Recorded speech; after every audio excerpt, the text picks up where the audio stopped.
ketika pada lafaz hayya 'alas shalah, yang muadzin mengucapkan hayya 'alas shalah, maka pendapat yang pertama kita ucapkan sebagaimana muadzin. Jadi tadi hayya 'alas shalah. Ketika muadzin hayya 'alal falah, kita juga menunjukkan hayya 'alal falah. Dalilnya tadi idza samitum anida faqulu ya ma yaqulu muadzin ya. Ini dalilnya secara mutlak. Keumuman hadis menunjukkan Nabi apabila kalian mendengar suara adzan, maka jawablah atau yang adalah kau berkata apa yang dikatakan oleh muadzin. Maka masuk pula pada ini hayya 'alas shalah dan hayya 'alal falah. Pendapat yang kedua, maka mengganti dengan ya, semua ketika Allahu Akbar kita ikuti. Asyhadu alla ilaha illallah juga kita ikuti. Tapi ketika pada hayya 'alas shalah kita tidak baca hayya 'alas shalah, tapi ya la haula wala quwwata illa billah. Ini pendapat yang kedua. Ini pendapat yang kedua. Ketika hayya 'alal falah juga la haula wala quwwata illa billah. Pendapat yang ketiga, maka dia menjamak, dia mengumpulkan. Apabila kita mendengar semua mengucapkan hayya 'alas shalah, kita ucapkan hayya 'alas shalah tapi melanjutkan dengan la haula wala quwwata illa billah. Paham ya? Ya, terserah jenengan mau pakai yang mana. Kalau bagusnya dihafalkan semua. Kadang-kadang pakai yang ini, kadang-kadang pakai yang itu, kadang-kadang pakai yang ini. Nah, itu fikihnya. Kalau ada khilaf dan itu semua rajih, semua kuat, maka kita amalkan bergantian sebagaimana doa iftitah ya. Ada Allahumma baik, ada kabirah. Ya Bapak kadang-kadang pakai yang ini, kadang itu. Ya walaupun Nabi seringnya apa? Allahumma baik. Ya. Ketika salam, assalamualaikum warahmatullahi wabarakatuh. Assalamualaikum warahmatullahi. Itu pertama. Yang kedua, assalamualaikum warahmatullahi. Assalamualaikum warahmatullahi. Yang kedua. Ketiga, assalamualaikum. Ketiga, ya maka Bapak kadang amalkan yang ini, yang itu. Tapi seringnya Nabi apa? Assalamualaikum warahmatullahi. Assalamualaikum warahmatullahi. Seringnya begitu ya. Maka kadang kita pakai sering ini, tapi kadang kita sering assalamualaikum warahmatullahi wabarakatuh. Sempurna. Assalamualaikum warahmatullahi. Jangan sempurna yang kedua. Kalau sempurna ini bidah. Tidak boleh. Assalamualaikum warahmatullahi wabarakatuh. Assalamualaikum warahmatullahi wabarakatuh. Ini tidak dikenal, tidak ada dasarnya.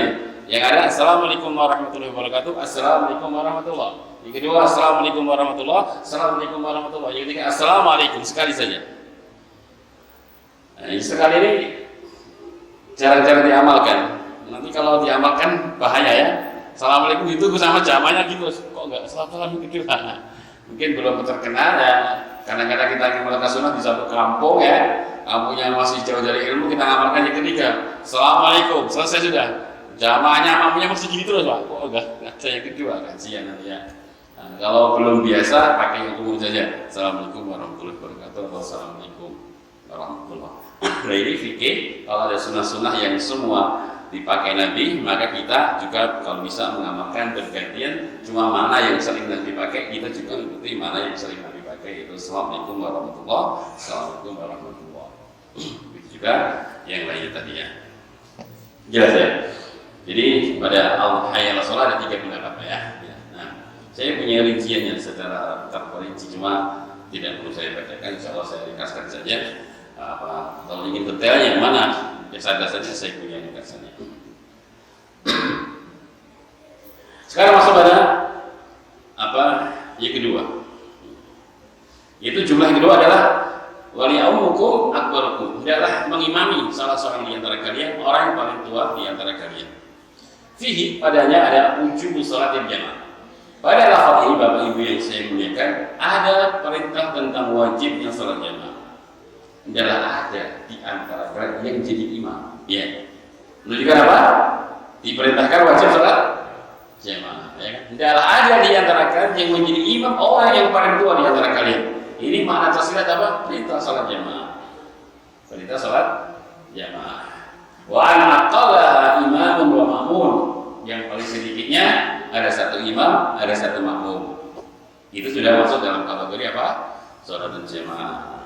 Imamnya satu, makmumnya satu ya. Bukan bisa makmumnya satu, imamnya satu, muadzinnya satu, tukang iqamahnya satu. Ya ada di situ nggak ada yang datang, iqamah sendiri nggak ada yang datang, ya imamnya nggak ada yang datang, ya muadzin, ya tukang iqamah, ya juga imam, ya juga makmum. Jadi saya doa. Ya, itu masya Allah ya pahalanya ini, pahala muadzin, pahala iqamah, pahala imam, pahala masya Allah. Ya. Tapi tentu kita inginkan lebih banyak jamaahnya. Tapi paling sedikitnya ada satu makmum, satu imam. Wa ala aula bi imamah, dan adalah diutamakan pada keimamah itu aqwamuhum dimaksudil imamah, orang yang paling paham dalam urusan imamah. Jadi sudah kemarin saya terangkan ya, orang yang fikihnya sholat dia ngerti. Jadi imam itu paham fikih sholat, ketika dia berhadas gimana caranya nanti ya, ketika terjadi kesalahan sujud sahwinya nanti setelah salam atau sebelum salam berapa sujud sahwinya dia mengetahui. Ketika ada sujud tilawah bagaimana sikapnya dan yang lain-lainnya, seorang imam diafdolkan, utamakan yang paham tentang hukum seputar kaifiyah tentang salat jamaah, sehingga tidak akan terjadi hal-hal yang tidak diinginkan.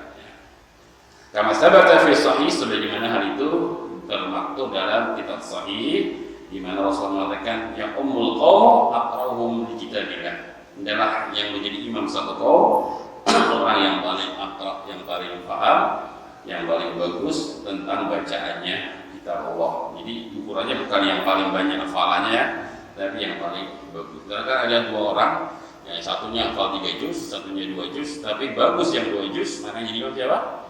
Yang 2 juz, yang dia jadikan imam yang 2 juz. Walaupun dia kalah hafalannya, tapi sisi bacaannya lebih bagus, itu yang namanya aqta'uhum, yang paling fasih, yang paling bagus bacaannya, bukan suaranya. Kalau suaranya bagus, lebih bagus lagi, karena itu lebih disunahkan lagi. Nabi kita mengatakan laisa minna man lam yatadhanna bil Qur'an, bukan golongan kami orang yang tidak mempercantik ketika baca Al-Qur'an. Setelah dia punya suara yang bagus, maka menggunakan suara yang bagus itu untuk baca Al-Quran. Karena apa? Karena lebih enak untuk didengar, lebih menyentuh hati ya. Kalau kita mendengar orang yang bacanya bagus itu, ya kadang-kadang kita menangis walaupun nggak paham ya isinya apa, tapi kadang-kadang bisa menyentuh hati. Itu lebih ditekankan dan diutamakan. Ya. Makanya Nabi sering memuji sahabat-sahabatnya yang suaranya bagus. Pernah Nabi mendengar bacanya Abu Musa al-Asy'ari, ini suara paling bagus banget. Ya, sahabat yang paling bagus suaranya itu Abu Musa al-Asy'ari. Suatu saat Rasulullah pernah mendengar Abu Musa membaca Al-Quran. Kemudian ketemu Nabi memujinya karena indahnya bacaannya. Kata Abu Musa al-Asy'ari, benar kau dengar saya membaca Al-Quran ya Rasul? Benar. Kalau saya tahu jenengan dengar akan saya indahkan lagi. Ternyata itu belum optimal kan? Bayangkan. Kata Abu Musa, kalau aku tahu jangan dengarkan saya baca Quran akan indahkan lagi Rasulullah. Masya Allah, berarti masih bisa indah lagi ya. Nah, di sini juga dia boleh memuji orang di depannya dengan syarat apa? Tidak dikhawatirkan dia. Tapi kalau dipuji kepalanya tambah gede, jangan. Dipuji tambah gede kepalanya, jangan dilanjutkan. Itu namanya kita membunuh ya. Kita membunuh, maka harus perintahkan dengan spasial itu ya. Tapi kalau kita nggak khawatir untuk kita puji depannya, nggak khawatir nggak apa-apa. Sebagaimana Nabi muji Abu Musa al-Asy'ari di depannya, tapi Nabi nggak khawatir karena beliau, sehingga beliau puji di depannya. Tapi kalau orang yang belum siap dipuji di depannya, ya akan tambah gede kepalanya, ya akan tambah ujub dan bangga diri. Nah ini jangan, ini namanya kita membunuh nanti. Ya. Kita lihat orang ini misalnya kayak puji tidak masalah ini, maka boleh kita puji di depannya sebagaimana Nabi muji Abu Musa al-Asy'ari. Ya, itu soalnya bagus. Ada lagi Abdullah bin Mas'ud, bagus juga. Ya. Dan masih banyak lagi Ubay bin Ka'ab, bagus juga. Nah, juga imam-imam para sahabat yang suara mereka sangat bagus. Maka kalau punya suara yang bagus, ya, yang digunakan untuk nyanyi saja, ya, tapi digunakan untuk apa? Baca Al-Quran, ya, supaya Al-Quran lebih terkesan indah, lebih terkesan menyejukkan jiwa. Makanya kita mengatakan laisa minna man lam yatadhanna bil Qur'an, bukan dari golongan kami orang yang cantik dan indah ketika membaca Al-Quran ya.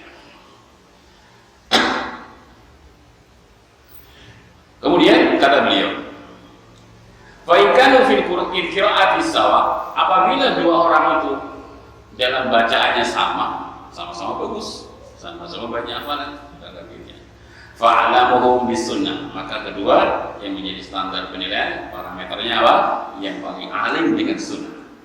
Mana yang lebih minat? Mana yang lebih ngerti sunnah antara dua orang tadi? Nah, itu nanti penilaian yang kedua, parameter kedua untuk menentukan imam rawatib, ya, imam suatu masjid. Ya. Faika sunnah sawa, kalau ternyata sama-sama paham sunnah juga, semua ngaji sunnah semua. dikenal orang yang multazim dengan sunnah semua. Bapak ini ada juga orang yang dikenal dengan sunnah, ini juga dikenal dengan sunnah, sama-sama nyunah, pakainya nyunah semua, kalau itu sunnah semua. Ya, sama, misalkan begitu. Fa'adamuhum hijrah al-Islam atau fa'adamuhum hijratan al-Islaman. Maka penilaian yang ketiga, mana yang lebih dahulu hijrah. Ya, kalau zaman dahulu ya, kalau kita kan nggak kena hijrah, maka siapa yang dahulu lebih masuk Islam. Kita juga nggak tahu kapan nih tua, sendi tua kan lebih cepat masuknya Islam. Jadi pertimbangan usia itu pertimbangan nomor 3 ya.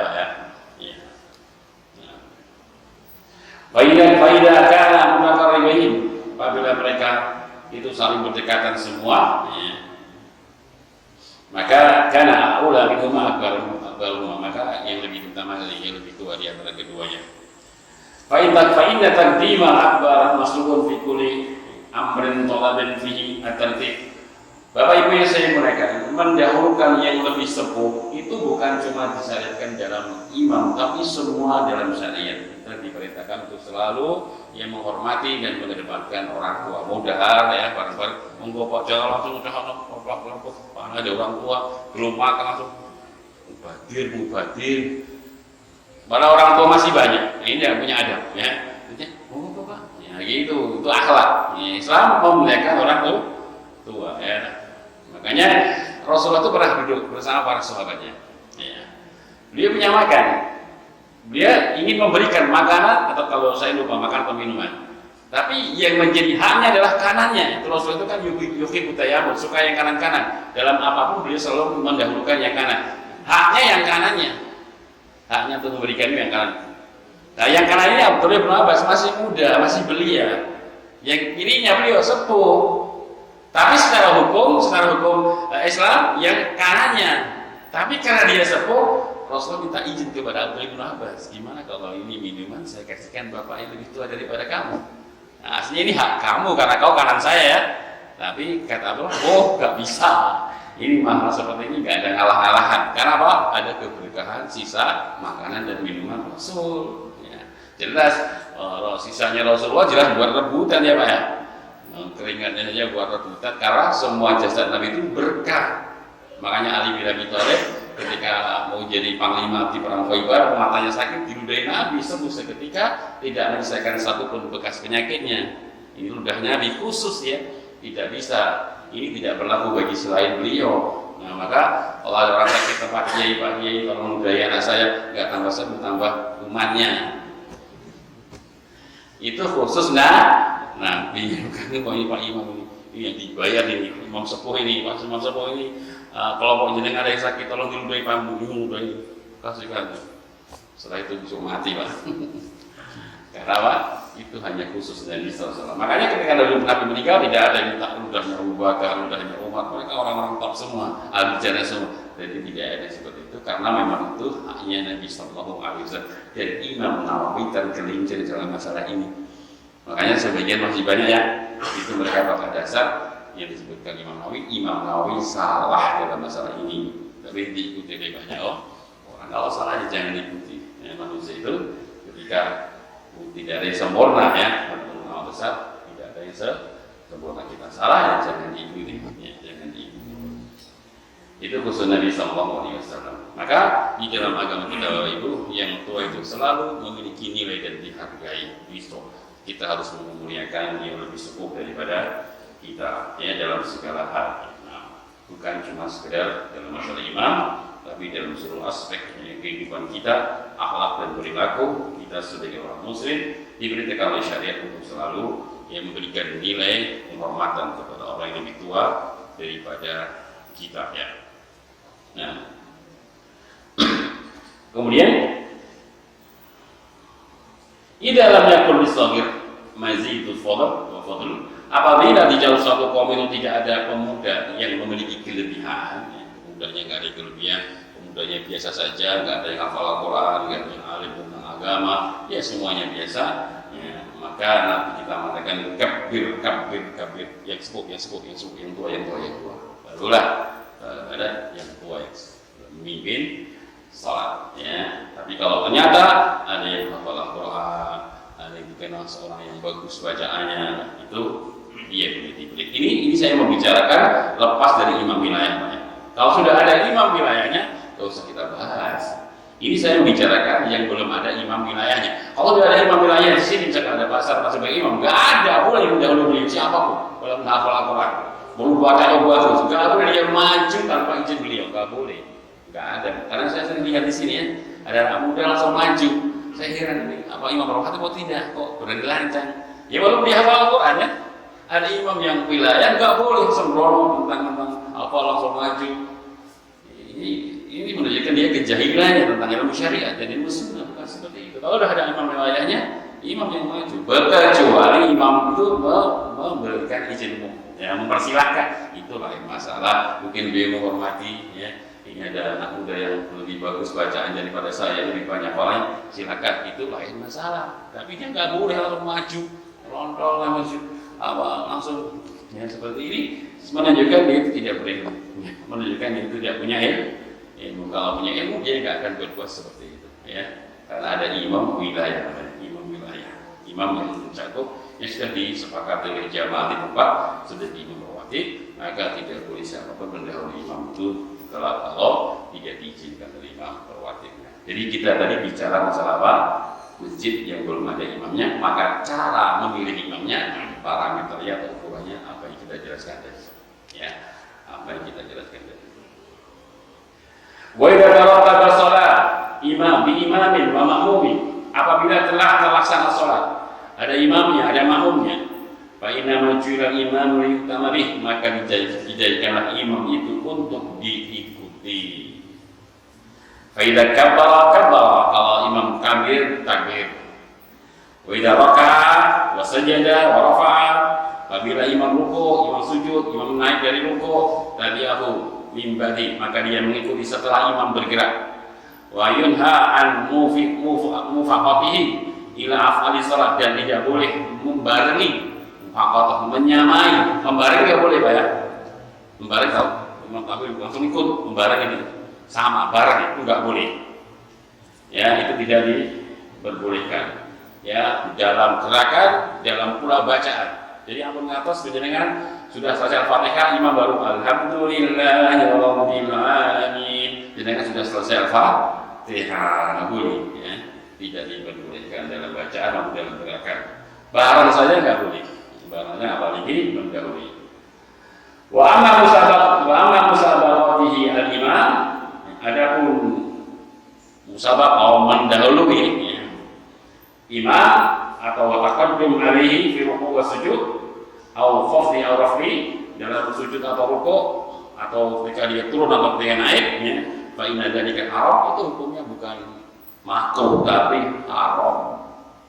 Ya, bukan makruh tapi haram. Kapan? Ketika kita mendahului imam, ya, itu hukumnya bukan makruh tapi haram. Apa risikonya? Mubatilun lis-sholati, membatalkan sholatnya. Sudah haram, sholatnya batal. Nah, bayu'maru al-ma'mum, maka diperintahkan bagi para makmum bi'iqtida'i bi imamihim, untuk i'tidah, mengikuti di belakang imam mereka. Wa yanhauna 'anil muwafaqati wal musabaqah, dan dilarang untuk menyertai barang terus kebutuhannya, barang terus, atau musabaqah mendahului, atau tahalluf al-kizir, atau sering tertinggal. Dia jauh tapi jaraknya jauh. Ya, biasanya waktu rukuk sujud terakhir, ya Pak ya. Sujud terakhir, mutasawwif terakhir, imam sudah Allahu Akbar. Atau masih ada sujud, lama banget sujudnya. Ini mukhalafah dengan sunnah. Memperbanyak doa dalam sujud hukumnya apa, Pak? Sunnah. Taat imam hukumnya apa? Wajib. Yang namanya wajib nggak bisa dikalahkan di sunnah apapun. Ya, kau segera ikuti imam di belakang itu hukumnya wajib. Tapi kau memperpanjang doa ketika sujud itu hukumnya apa? Sunnah. Bahkan kalau khususkan yang terakhir ini bid'ah. Kalau dia khususkan sujud terakhir ini bid'ah, nggak ada contohnya. Kalau dia sujud dengan perpanjang doa, silakan. Tapi kalau pengkhususan memperpanjang doa, menambah doa ketika sujud terakhir, ini yang nggak ada dalil. Mana dalilnya? Kalau dalilnya umum ada, ya. Ya, Rasulullah mengatakan aqrabul ibadu ala rabbih fi wa huwa sajid, ya paling dekatnya hamba kepada Rabbnya ketika dia sujud. Fa'aksiru minad du'a, maka ketika sujud perbanyak doa. Ini dalilnya umum, jelas ya? Ada dalilnya. Nah, ketika kita khususkan hanya sholat, hanya sujud terakhir saja, ini butuh dalil. Nabi mengatakan apa? Dalam setiap sujud, ya. Karena dalam situ kita paling dekat dengan Allah, maka tatkala sujud, fa'aksiru fihi minad du'a, maka perbanyaklah pada sujud doa-doa kalian. Nah, ada pengkhususan harus ketika sujud terakhir atau sujud pertama saja atau sujud tengah saja. Nah, ini jadi ya. Nah, jadi mengakhirkan terlalu lama itu juga tidak boleh. Imam sudah rukuk dia masih berdiri, imam baru mau sambil dia baru rukuk ya, seperti itu. Ini hal yang tercela. Ini juga tidak boleh dilarang seperti itu. Yang terpautnya terlalu panjang, terlalu jauh. Sehingga misalnya ini apabila ya makmumnya itu 2 fa'akhir atau lebih, fal afdal, maka yang afdalnya hanya sufu khalfahu, maka safnya di belakangnya. Kalau makmumnya 2 atau lebih, maka yang afdal safnya di belakang imam. Wa yajuzu an yaminihi, boleh di kanannya. Misalkan imam di sini maaf ya, maka makmumnya 2 itu boleh di sebelah kiri kanan sini, atau di sebelah kirinya dikitnya. Tidak harus tengah ya. Tidak harus tengah-tengah ya. Kadang-kadang kita sering ya, seorang imam memimpin sholat jamaah. Sudah dipimpin, misalkan sini ya, sholat sudah penuh sampai habis. Ya. Sini masih longgar, sapul sini. Ya, saya dipindah, mas, tolong 3 orang pindah. Ya, biar imbang. Ini satu atau limit. Kalau saya dipindah saya nggak mau. Karena apa? Di sop kanan lebih aman daripada sop kiri. Sop pertama yang atur sop depannya Pak ya. Sop depan ada rinciannya, yang paling atur pas di belakang imam, ini paling betul. Yang kedua kanan ya. Ini terutama kedua. Yang ketiga ini. Sudah di kanan kok dipindah kiri. Ya nggak mau ya. Ya jangan, ini hak saya Pak. Ya. Hak saya. Apalagi dipindah belakang, lebih ngeri lagi. Dari depan jadi pindah belakang, nggak mau saya. Ya. Anak kecil di sana disuruh pindah belanja. Kalau anak kecil di belakang imam silahkan dipindah. Tapi kalau dari situ jangan dipindah. Kayak orang tuanya ini, pahala orang tuanya berkurang juga. Anak kecil datang awal-awal di depan, tiba-tiba antar makanya mundur lecar ciliran yang Masya Allah. ini dosa ini apa ini ya? Dosa. Kalau anak kecil di belakang imam silahkan mau dipindah digeser karena anak kecil kalau nanti imamnya baca ya nggak bisa ganti mungkin ya. Tapi kalau masih di sana biar dia juga tidak pahala. Sof awal Pak, jangan dipindah, jangan disuruh ngomong aja di sini. Oh, kalau anak kecilnya saya nggak mau Pak.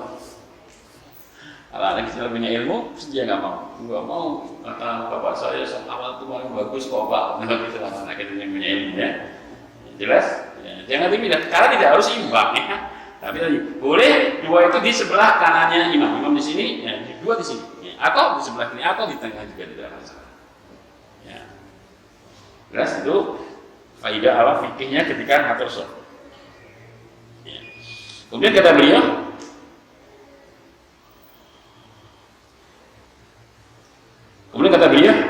adapun kalau imamnya 1 laki-lakinya, maka yasufu al-yamini imam, maka dia ada di sebelah kanan imam. Kalau cuma 1, maka imamnya jejer pas, jangan di belakang.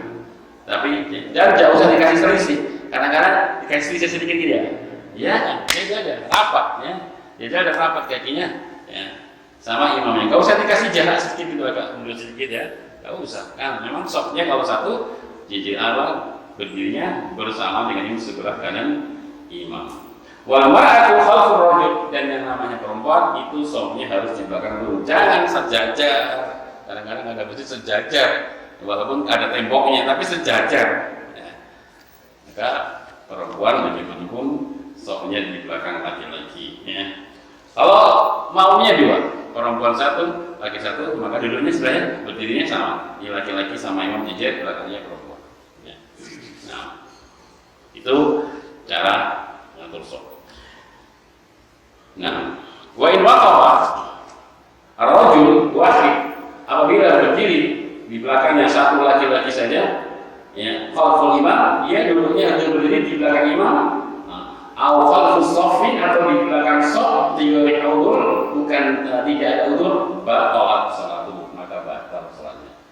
Jadi juga boleh sholat di shaf sendiri ya, di shaf sendiri dari temannya, atau dia sendiri di belakang imam, ini batal sholatnya batal. Terus gimana kalau jenengan dapat imam sholat jamaah masuk penuh semua, sok awal penuh kebah, sok dua penuh kebah, saya gimana? Nah, maka jenengan membiak-biak sholat yang di tempat dia jejer imam, jenengan langsung maju jejer imam. Itu caranya. Ini jalan diamalkan kan? Jalan diamalkan kok di rawas teman. Kok ini harap imam. Iya, daripada batas soalnya. Ya, kalau yang kita lihat sekarang kan pegang pundaknya yang di depan sok ya, supaya mundur macam ini. Nah, itu yang besarnya loh Pak. Kita sok kan mundur ya. Aku neng sok awal diger kalau mundur ya, wah, iya aneh baik lah. Ojo aku masih piwai ya batal. Karena dia berarti sok awal sok kedua dijawab diger kalau mundur. Ya mau, sok kon dan sok ketelu. Rugi dah Pak saya. Menang aja. Gue mungkin apa? Katanya apa dia? Maka dia cari shop ya, dia minta jalan, dan dia berdiri di pinggir kanan imam. Sebagaimana kalau makmumnya cuma satu ya, itu fikihnya Pak ya. Nggak usah ragu dan mengamalkan kalau begitu ya. Makanya walaupun nanti salah selesai jenengan dia pasti memakai, gitu. Padahal itulah yang benar ya. Kemudian kita lanjutkan sedikit. Wala imam, tafsir maksud al-imamah fi jahr wa takbir, wa intiqalat wa tasmiyah. Kewajiban bagi seorang imam, dia harus memperhatikan maksud imam ya, ketika dia menjadi imam, untuk memperhatikan ketika salat jahr, salat yang dibaca keras, isya, maghrib, subuh, fi takbir ketika takbir ya, takbiratul ihram atau intiqalat, takbir intiqal, perpindahan dari rukuk ke sujud ke duduk ya, kemudian duduk ke berdiri, itu kan ada takbir namanya takbir intiqal atau takbiratul ihram, maka dia adalah seperhatian. Atau tasmiyah tatkala setelah sami Allahu liman hamidah, dia imam masjidnya besar ya, imam masjidnya besar, makmumnya banyak, di belakang banyak wanita ya, Allahu Akbar tanpa mic, Allahu Akbar ya, belakang enggak ada yang dengar. Ini namanya imamnya kurang perhatian. Ya, ngerti dia sholat di masjid yang besar, ya nggak pakai mikrofon, kemudian makmumnya belakang banyak, dia takbirnya ada aja. Allahu Akbar. Sami Allahu liman hamidah, yang sana. Mesti sunnah. Ya. Mesti sunnah. Ini kalau pakai mic silakan, mungkin nggak usah banter sudah terdengar. Tapi kalau enggak, kita kuatkan suaranya supaya terdengar dari belakang. Ini namanya imam perhatian pada sholat, ketika takhir, ketika intiqal dan lainnya. Wa minal jahri fil qiraah wal jariyah, dan jika dia harus perhatian tatkala dia baca ketika salat jariyah ya.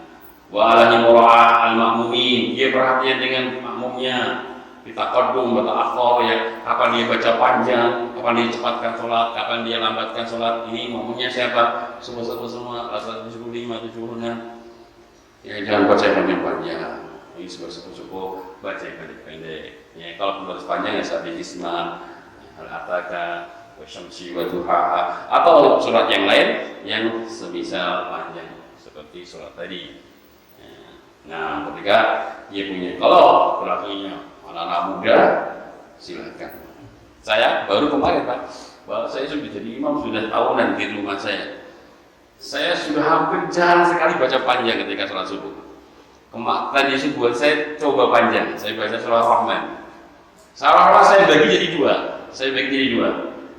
Setelah selesai sholat, saya dikirkan agak panjang. Ini ada makmum yang nggak pulang loh, pasti nunggu saya. Aku yakin, pasti nunggu saya mau protes ini. Kalau nggak pulang benar saya berdiri, dia berdiri. Sholatnya kepanjangan.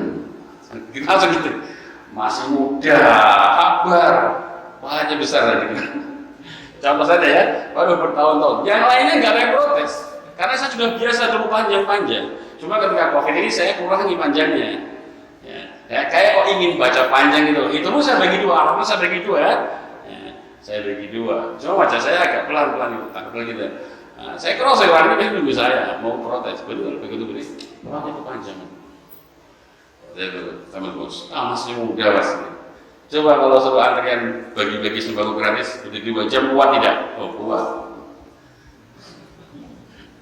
Ada sembako gratis dari pemerintah, antrian wajah berdiri nggak sambat.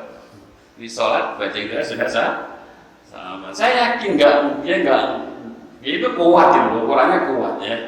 Cuma tadi, makanya imam betul-betul harus perhatian ya. Agak panjang sedikit saya jadi masalah. Ya. Dan saya sudah sering kena semprotan berulang-ulang ya. Walaupun saya kira nggak melampaui ibadah, tapi masih kita semprot ya. Pernah imami Jumat ya. Saya baca di rakaat pertama surah Jumat, rakaat kedua surah Munafikun. Betul lah, saya setelah selesai sholat Jumat bicara dia sama ngobrol sama tamirnya, ada pemuda nyamperin saya. Sholat yang Mekah, ya enggak. Aku masuk, mas ceritanya nesu, ya, coba, itu anak muda coba. Ya, anak muda, agak bikin pandang yang dia nggak pernah mendengar sholat yang dibaca oleh imam, langsung muncul ya. Seperti makanya imam betul-betul harus perhatian dengan makmumnya. Dilihat makmum itu siapa, ustaz sepuh-sepuh ya, kalau baca jangan panjang-panjang gitu ya. Itu harus difahami dari imam, kapan dia panjangkan, kapan dia pendekkan ya, itu dia harus tahu. Nah, karena hal itu berkaitan dengan manusia banyak ya, itu berkaitan dengan manusia banyak. Jangan mengikuti kesana. Kalau sholat sendiri silahkan ya. Juga ketika sholat wajib dia jangan panjang-panjang. Tadi ada sunahnya, yaitu kalau sholat sendiri Pak, kalau sholat malam silahkan diperpanjang sujudnya, bacaannya ya. Tapi ketika jadi makmum ya jangan panjang-panjang. Nanti ada yang marah-marah, ya aku justru yang belum salah betul gitu. Banyak nyalahin imam segitu sih. Imam serba salah ya. Kepanjangan nanti ditegur kalau pendek-pendek. Kok pendek-pendek itu masih panjang loh. Ada yang minta panjang, susah ya. Ini gurunya tak dari aku lagi gitu Pak. Saya baca mereka tegur sama ibu-ibu loh. Sholatnya itu sholat pendek aku ya, paling mandi sholat isopat mas. Ini aku pengen masjid pengen sing panjang-panjang sing atau kuno yang sholat membaca pendek-pendek. Aku pengen mati iso mas, mau digiru kan jawabannya. Repot ya, panjang kena semprot, pendek kena semprot.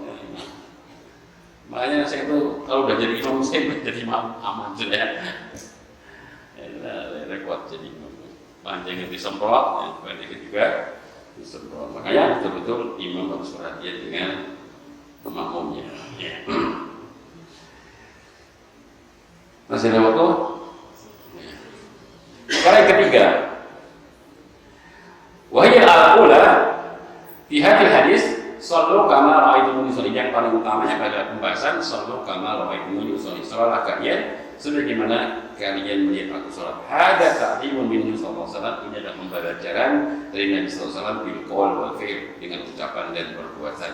Kama fa'ala dzalika fil hajj wa haitsu kana yaqumu bi ada'i manasik wa yaqulu lin nasi khudhu anni manasikakum. Ini biasa Nabi yang selalu mendidik umatnya dengan ucapan dan dengan perbuatan. Sebagaimana beliau tatkala haji, beliau langsung mencontohkan manasik haji kepada para manusia. Setelah itu beliau katakan khudhu anni manasikakum, ambil manasik kalian dari diriku. Ini kasih contoh langsung perbuatan amaliyahnya. Nah, ini adalah contoh seorang dai, orang tokoh masyarakat. Istilahnya jangan ngomong doang ya, tapi kasih contoh-contoh. Ngajak sedekah, dia juga orang yang pertama kali sedekah. Ngajak sholat jamaah, dia juga orang yang rajin sholat jamaah. Ngajak suka berbuat baik, dia juga orang yang suka berbuat kebaikan. Jadi ucapan ini dengan perbuatan, itulah Nabi Sallallahu Alaihi Wasallam. Ini biar tidak disebut jargoni ya, ngajar orang esok melakoni ya. Tapi sepantasnya suatu ya guru atau ustaz atau tokoh atau siapa saja, di samping dia memberikan ucapan yang baik, dia juga mencontohkan hal-hal yang baik pula. Ya. Wadzalika bi astamina an abdul jami'a syuruti shalah. Dan juga hal itu Rasulullah memerintahkan kita untuk menyempurnakan semua syarat-syarat salat. Jadi ada syarat salat, ada rukun salat. Saya sebutkan secara ringkas ya. Kalau syarat salat itu berkaitan dengan hal-hal di luar salat. Kalau rukun salat itu berkaitan dengan hal-hal yang masuk dalam kategori salat. Seperti syarat. Syarat salat pertama adalah Islam. Ini keluar dari salat kan? Syaratnya pertama Islam. Siapa saja kalau dia nggak Islam nggak usah salat, percuma. Ya. Tidak akan diterima oleh Allah Subhanahu wa Ta'ala. Syarat kedua, dukhulul waqt, sudah masuk waktu. Ada orang sholat dulu jam 10:30, sholatnya bagus sekali, diterima tidak? tidak diterima karena dia sholat belum masuk waktunya. Syaratnya nggak terpenuhi, sholatnya nggak akan diterima.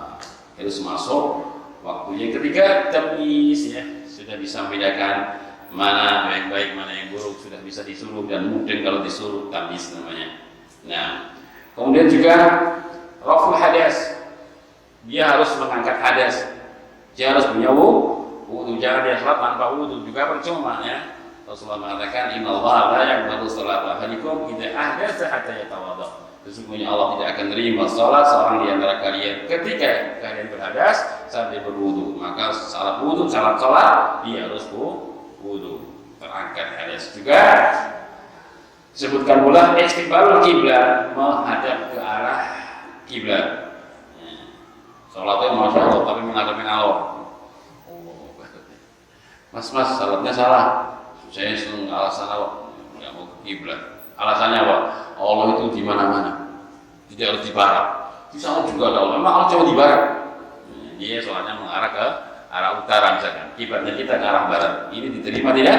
Tidak akan diterima salat orang seperti itu. Karena salahnya adalah mengarah kiblat. Kemudian selanjutnya adalah al-aql, waras. Ya, makanya kalau tidak waras, tidak salatnya tidak sah.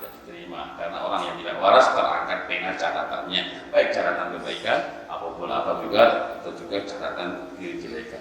Orang yang tidak waras membunuh orang tidak dosa.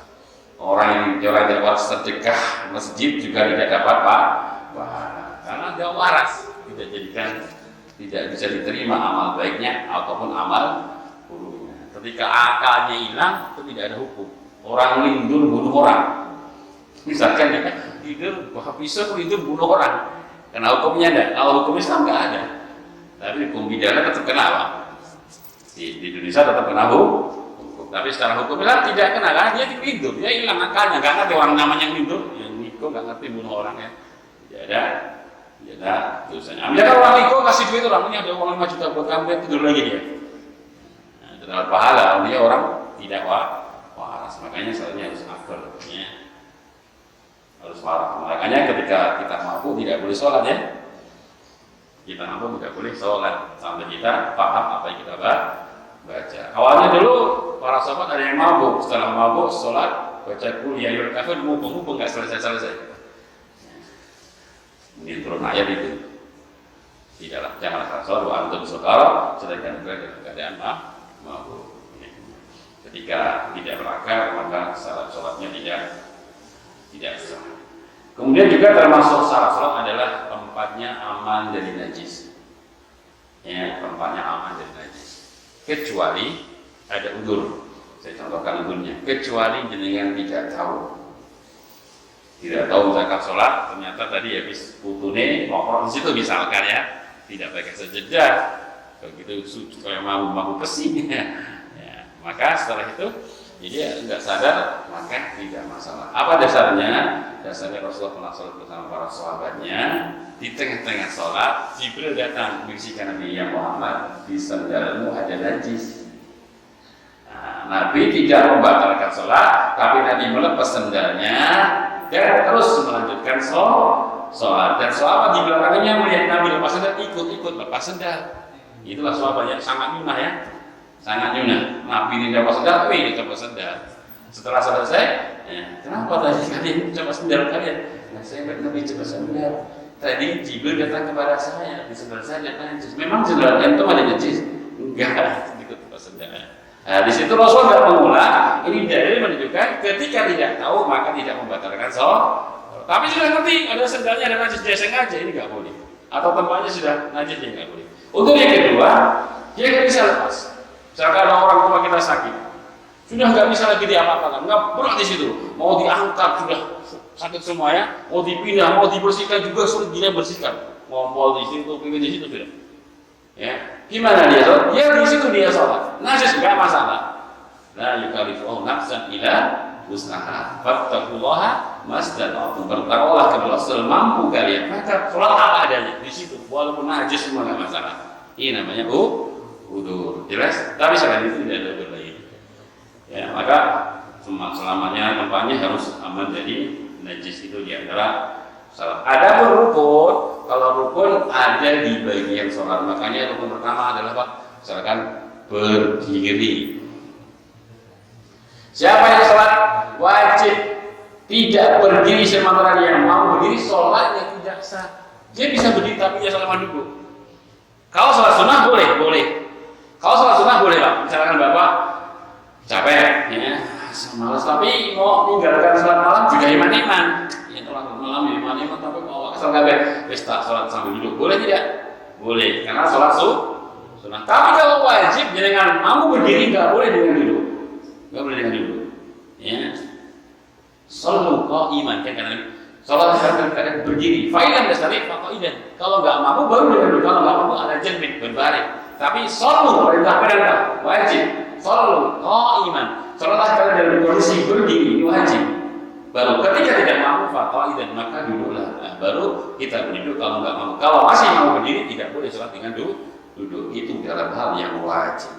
Maka rukun sholat pertama adalah berdiri. Yang kedua takbiratul ihram. Siapa yang tidak pakai ini tidak sah. Ya. Allahu Akbar. Ya. Dengan dua cara ya.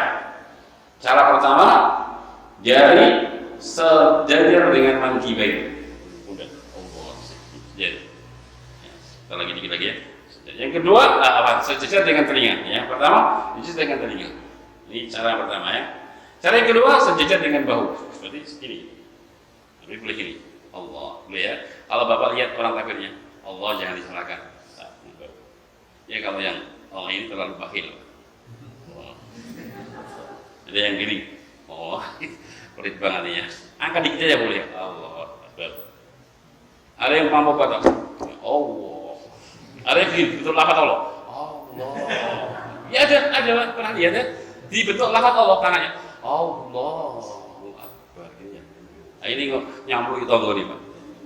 Nah, ini takalub ya, melampaui bahasa juga saja Allahu Akbar atau ya.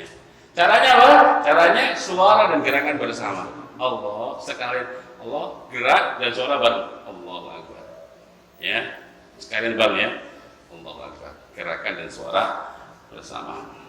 Itu takbiratul ihram. Ada tangannya, yang penting tangan kanan di atas tangan kiri. Mau ditaruh di sini, monggo. Turun lagi silahkan. Monggo yang terlarang inkisar. Kalau inkisar ada kan Allah Akbar seret ini inkisar itu yang makruh. Pakil kan ya Mas. Ya kan gitu terus. Ini namanya inkisar, ini namanya makruh ya. Maka silakan mau taruh di sini. Kalau Bapak lihat orang Allah Akbar di sini, enggak usah dicela. Turunkan silakan. Mau yang ditaruhkan silakan, mau gini, mau kobet itu dipegang silakan, mau ditempelkan saja. Silakan, yang penting tangan atas, tangan kanan di atas tangan kiri. Itu caranya luas, silakan, enggak usah bingung masalah ini. Mau di bawah lagi, mau silakan. Asal ini jangan inkisar yang terlarang. Jelas. Nah, jadi dalam masalah ini fleksibel, luas. Ya, tidak usah ya. Salah ini semua benar ya. Pokoknya sebenarnya kalau gini lah ini yang tidak tangan kanan di bawah tangan kiri ini ya. Nah, sudah ada Pak ya. Sementara sampai sini dulu. Mudah-mudahan bermanfaat. Subhanallah wa bihamdihi asyhadu an la ilaha illa anta astaghfiruka wa atubu ilaik. Assalamualaikum warahmatullahi wabarakatuh.